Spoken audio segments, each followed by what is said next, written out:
Welcome to our next episode of Living with Purpose. Today I have two friends and colleagues that are going to share a little bit about their journey. Rich Tong and Trang, they are dear friends. We've worked together on a number of different projects, but they have a very interesting story. Rich is a computer science geek. Rich, by the way, for those that you love Excel, Rich is your guy. He's the guy who, was the owner of Excel at Microsoft. If you hate Excel, now you know Who to blame? who to talk to. You can talk to John Devon about that. Not my You fault. can talk to John Duan about that. Not my fault. And Trang Lee is somebody that has been focused on supply chain and supply chain management and has built her career on that. But more recently, she's really been focused on looking at how do you bring resources to the underserved community, both here in Seattle, where they both live, and elsewhere. So with that, please join me in welcoming Zhang and Rich. Hey, Akhtar, how are you? Thank you both. So let's start off with you both, and you both decide who wants to go first. But just share your story, your journey. Gang should definitely go first. It's a way more interesting story. Go ahead, please. Oh my. All right. So I was actually born in Vietnam, and my family escaped from Vietnam on a boat, and we settled in the Pacific Northwest. And I have to thank the community that was surrounding us back then, because they really supported my family, helped us get around, helped us understand the language, helped us navigate the education system and the work system as well. And it was that wonderful community, and I still hold that very close to my heart to this day. And that's why I think, after you asked about purpose, and I would have to say my purpose goes all the way back to the time when I was a child. And I reflect often on that journey from Vietnam to America and the community that surrounded our family. So talk a little bit about your growing up in Seattle and your interests and why you then started doing what you did during COVID. Certainly. So while growing up, once again, we were surrounded by an incredible community that just really helped us so that way we could focus on our education. There were scholarships that were available, both from my mother's workplace as well as from the various schools that I attended. And so once again, that goes back to a supportive community. And then as I graduated from college and university, it was to, I went to work for Intel, did the supply chain management for them. And once again, I just reflected a lot on the community that helped my family. And so there was lots of things that I wanted to do to give back. So during the pandemic, obviously that was a very crazy time, and there were a lot of unknowns. And one of the ways, at least for me and my friends that worked in the supply chain world, one way for us to kind of calm the anxiety was to do something. And so it was wonderful that, all of us restart together. And my friend and I focused on, hi, we know a lot about supply chain. So is there a way that we could get perhaps masks to the nurses, to the doctors, to the medical community, as well as, to all the vulnerable community? So obviously at that time when you kind of decided to do this, there were no masks available. It was really challenging because this was when, if you can remember, people, especially nurses and doctors, were just pleading for help, and they were asking, if you have any spare masks or gloves or PPE, can you put it in front of your garage and driveway, and they will come by and pick it up. It just seems so long ago when this happened. Yeah, so talk a little bit about, the partnership that you built to really get millions of masks that you were able to get into the hands of the frontline workers and then eventually into classrooms. Yeah, when we first started, this was, once again, I keep talking about community, and it really was, especially during the pandemic. It was incredible how all the different states and organizations, how we all came together and really shared best practices and also shared our resources. And so we would often go, okay, here's a potential company that may have some extra PPE, or here's another resource, and you may be able to buy quality PPE from them. And so it was really about coming together as a community and just sharing knowledge. And also, I think it was mainly people wanted to help. And it was just incredible how just with that spirit, people came together and did something. Yeah, and I know that Jang is being actually very shy and not really talking about some of the impact that she had. So I want to kind of jump in and talk about this a little bit, that when she first started this, people were not even thinking about masks for kids. Yeah. Adults were not getting masks. Jang, you want to just talk a little bit about that as to how you got that and where did all the masks go? Of course. So the part that you're talking about was during the summer, and especially in the Seattle area, there were a lot of focus on getting masks to adults. And we were literally just a couple months away from the school season starting. And there was very little focus on getting masks to children and making sure that they can, at that time safely go back to the classroom. And lead times were ranging anywhere easily with between 8 to 12 weeks easily. And so we were just given that lead time. We're already past the school year, the start of the school year. And so it was really wonderful. Through, once again, the Greater Seattle area was just amazing. We were able to get connected with several different companies. And I brought up the idea that, hey, I'm trying to get 1 million masks for children. And there was an incredible company in Seattle, and they said, sign me up. And that's how we started with 1 million masks for children. And throughout the next year or so, we were able to partner with them and along with a few other organizations that had extra PPE, and we distributed it to all these incredible organizations that needed it and that could get it to the vulnerable communities. And so our part in this was really about connecting all these pieces and connecting all these people and organizations together. So on the flip side now, you've got Rich, who had a very typical Chinese American lifestyle. So talk a little bit about your journey, this amazing education you got, the company that you came into, the funds that you started focused on China, and now, of course, some of the new things that you're doing. So, Rich. Yeah, I think my parents' story was very similar to Jang's. So my dad arrived in the late 50s on a DC-3. Yola said famously he had $20 in his pocket and sort of directions to the University of Vermont.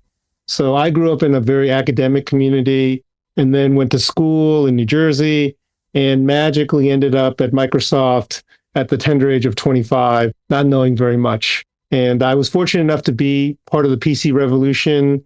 And as Akhtar said, worked on Microsoft Excel, then Windows, then all the server products, then Office again, doing all kinds of marketing.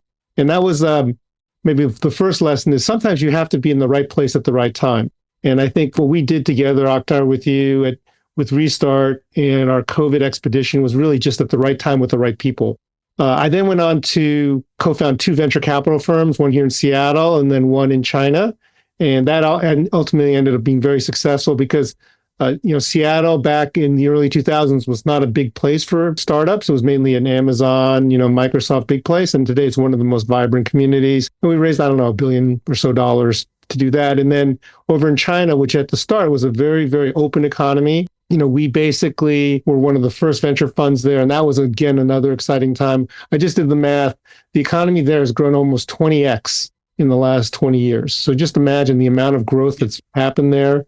And I think what we did at Restart really was dovetailing to that, which is Jang worked a lot on getting masks to people. But the big question was, how many masks do you need? How much equipment do you need?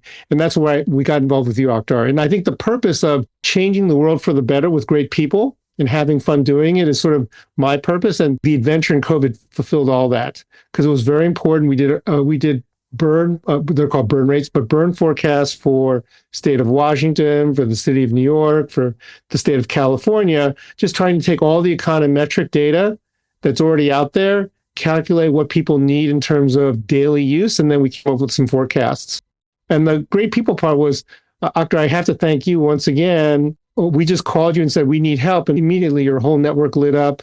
We ended up working with the communications department and everyone else to basically get the word out that here's how you can protect yourself, and also get the word out to government folks as to what they really needed so they didn't overspend or underspend. So just again, for our listeners to kind of get the context, May of 2020, Rich calls me up and says, there's COVID, we need masks. If we can get everybody masked up, we can keep people safe and we can keep people healthy and the economy open. It's a very simple concept, which attracted so many of us who actually then created this whole movement focused on getting people to mask up, get government agencies to figure out how much equipment they needed to protect people and the cost and how it would impact the economy. And in doing so, we worked with a whole range of people all over the world running campaigns where people would mask and get vaccinated. And that over a year and a half led to millions of lives being saved just because of a simple concept that Rich came up with. So this power of ideas and action, I think, is really what is exciting. And that's really what I really admire Rich and Trang about, because it wasn't just talk, it was actually getting things done. So Rich, talk a little bit about, obviously people want to listen to your experience at Microsoft. You came out of Princeton. It was not just this college. You went to study in New Jersey. You went to Princeton, studied there. That's a code word, Doctor. Yeah. And now you're a 25-year-old at Microsoft and you go through this amazing phase of growth at Microsoft. So just talk a little bit about that. No, absolutely. I mean, I think this is a case where, really great organizations have a purpose as well. And, having a purpose, which is a computer on every home and on every desk was so inspiring to me and everyone else. The company actually had a purpose, and everything was directed towards making computing universal, which of course has happened. So being part of that is really super inspiring, because when you have one vision like that, everyone is moving in the right direction. So, for me, that was also where a sort of my inspiration for my personal purpose came up with. And we've talked about this a lot, Dr. What having a purpose in life. And I still remember the day very distinctly when one of my colleagues, Mike Nash, actually, someone asked me, well, why are we here? And I just wrote on the whiteboard, we're here to have fun, working with great people to change the world. And I think that kind of easy expression, and basically he nodded immediately because that's what he wanted to do too. So the ability to get an organization in the right time, that was definitely the right time when PCs were growing, and also with the right group of people is really the magic for me. And the thing we did with Restart was, again, another thing where there was a real need, there were the right people, and it was just the right time to do things. So I think timing and just this passion for knowing your purpose is really very important. And that's what really I learned at Microsoft, that you can accomplish amazing things if you're in the right time, with the right place, with the right people. So talk a little bit about how does purpose come to life for you both when the going gets tough? It's easy to kind of be part of purpose when we are actually all doing well. But, people don't, at the end of the day, when going gets tough, some of the basic needs start coming up front. So how do you continue to go back into that reservoir or the well of purpose to draw your strengths? So I think it's a great question. I'm sure Trang has some good answers. I'll just start. I think the first thing for me is I always examine, has the situation changed so much so that it's just very, very hard to accomplish your goal? I think, we all want to invent faster than light travel. We all want to eliminate poverty. But I think you have to be very smart about the things you're doing. So whenever things get hard, I ask myself, is the fundamental situation really changed? Just to give an example, at some point, personal computer growth fell because everyone had a computer. It was like the mission's over. You can't add more computers than there are people. So at that point, for instance, we turned our lives to how does mobile computing work? So I think the first thing is to really examine your fundamental premise about the market and the opportunity. And the second thing is, I think there is a lot of strategy and purpose too, right? How you're doing things really make a difference. You can, for instance, lobby governments. You can do this or that. But sometimes, for instance, with Restart, we just created a nonprofit that was not part of the big infrastructure and was just there at the right time. Now, I don't know if you remember this, Doctor. We created that nonprofit in 7 days. Yeah. And so knowing the right way to do things is very important. I'm sure we could have gone to government committees and so forth, and we did go to some of those, but knowing the right vehicle and the right people are also important. So I think that's the second thing. And then the third thing is, there are times when you just have to gut it out, where it's just a lot of work. And I could just describe that? So the key part of our restart work was trying to estimate total burn rates. And it turns out it's quite difficult to do. No one did it. And it required, and Akhtar, you know this, you had to go through 5,000 job descriptions and sit there and estimate for a firefighter how much burn rate they need. Right? Literally, I spent a weekend going through 5,000 job descriptions and bucketizing things. And then I went through 8,000 company descriptions and then bucketized those, because people who are in a nurse, for instance, a nursing home need a lot of PPE, but people who are in an art school don't. And that's how we did our forecast. So sometimes there's just raw grit. And it's amazing. You can get through 13,000 rows in a weekend. It's actually not that hard. Mm-hmm. Go ahead, See, that's an Excel nerd talking. There you go. In rows. It doesn't take long. It's just 100 pages. What's the big deal, man? But you grind away at it. Just grind, man. Well, I would say that when the going gets tough, and it certainly was very, very rough during the pandemic, there was so much unknown. And with the unknown means that there's a lot of angst and anxiety. And for me, purpose kept me going. And it was a way for me to, in a way, filter out the noises, because during such times of great unknown, there are just so many things that are hitting you mentally, physically. I mean, the pandemic had it all, right? It hit you on all fronts. And so having purpose kept me going. And with Restart, it helped me to focus my energy and mind on how can I help this community? What little things can I do? And my friends and I started going, okay, what are our talents? Who do we know? And we literally started with that and just having conversations, and then surrounding ourselves with the fantastic team at Restart that all had this mindset of, if we all put our minds into it and we work together, something can be done. We don't know what it is, and we don't know how much impact we will have, but the fact that we're doing it together during such a crazy time really helped. So, Jang, I'm just going to push you to kind of think a little bit about your very formative years. Since you have gone through a journey that is not a common journey. No, it isn't. But it's also a very traumatic journey. It was. And in that, it actually, purpose, I think, plays a very important role. Talk a little bit about how your parents were thinking about it as you were moving to strive from one country to a different culture, and then trying to assimilate and trying to make a life. Well, I would say that once again, purpose comes up. Their purpose was to build a better and stable future for their children.